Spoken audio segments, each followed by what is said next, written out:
बिहार के honourable education minister Mithilesh Tiwari का कहना है कि लड़कियों को धरना प्रदर्शन करने की क्या जरूरत है, लड़कियों को बाहर आने की क्या जरूरत है, लड़कियों को पढ़ाई करने की क्या जरूरत है। पीएम मोदी नारी सशक्तिकरण के बारे में तो सोच ही रहे हैं, वही सब कुछ कर देंगे। लड़कियों को ऐसे भी पढ़ने की क्या जरूरत है। मेरा कहने का मतलब है, जरूरत क्या है एजुकेशन की। हमारे घर की बेटियां हमारी शक्ति है, हमारी समृद्धि का आधार है। और उन बेटियों को क्या जरूरत है सड़क पर आने के भाई, जब नारी शक्ति बंधन के लिए मोदी जी खड़े हैं। अपने हक के लिए आपको हक तो ऐसे ही मिल जाएगा।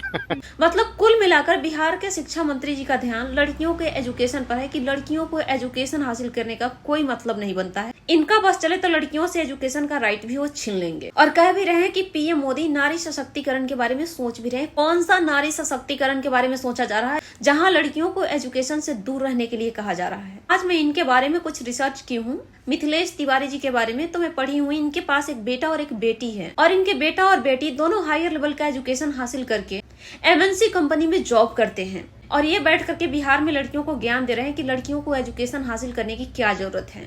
वैसे भी यूपी या बिहार या पूरे भारत की बात कहें तो लड़कियों के एजुकेशन पर कितना लोग फोकस करते हैं बताने की जरूरत नहीं है। कुछ लोग फोकस करते भी हैं, उसके पीछे का मकसद कुछ और होता है। यूपी बिहार में अगर ज्यादातर लड़कियों को पढ़ाने की बात की जाती है तो इसलिए की जाती है क्योंकि उसके ऊपर 12 या ग्रेजुएशन का टैग लग जाए ताकि उसकी शादी करने में आसानी हो, बस इसलिए पढ़ाया जाता है।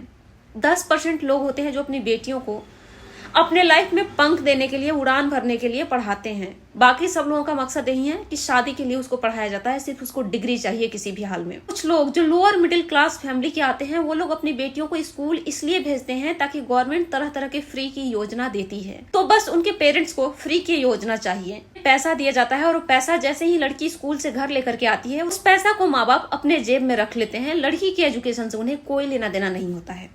कितनी मुश्किल के बाद में बिहार या यूपी या भारत जैसे देश में लड़कियां आज के डेट में अवेयर हो रही है। और उस दौर में बिहार के एजुकेशन मिनिस्टर का कहना है कि लड़कियों को पढ़ाई लिखाई करने की जरूरत ही क्या है। और ये बात वो एजुकेशन मिनिस्टर कर रहे हैं जिनकी बेटी एमएनसी कंपनी में जॉब करती है। तो सवाल ऐसे कंडीशन में होता है कि जब लड़कियों को एजुकेशन से दूर रहना चाहिए तो एजुकेशन मिनिस्टर ने अपनी बेटी को क्यों पढ़ाया। और लड़कियों को वाकई में घर में रहने की जरूरत है, लड़कियों को बाहर निकलने की जरूरत नहीं। तो आपके पार्टी के ही लोग यानी भारतीय जनता पार्टी में ही तमाम सारी महिला सांसद है, तो आपने सारी महिलाओं को जो टिकट दिया है वो क्या घर में रहने के लिए दिया है। ये पार्टी में जितनी भी विधायिका और एमपी बन के बैठी हुई हैं, ये सारे लोगों को आपने विधायिका और एमपी इसलिए बनाया ताकि ये लोग घर में रहें। मुझे तो ये लोग घर में रहती हुई दिखाई नहीं देती है। श्रेयसी सिंह जो बिहार के उद्योग मंत्री अभी के डेट में बनी है, उनके फादर सांसद थे, उनकी मदर सांसद थी, उनके फादर मिनिस्टर तक रह चुके हैं।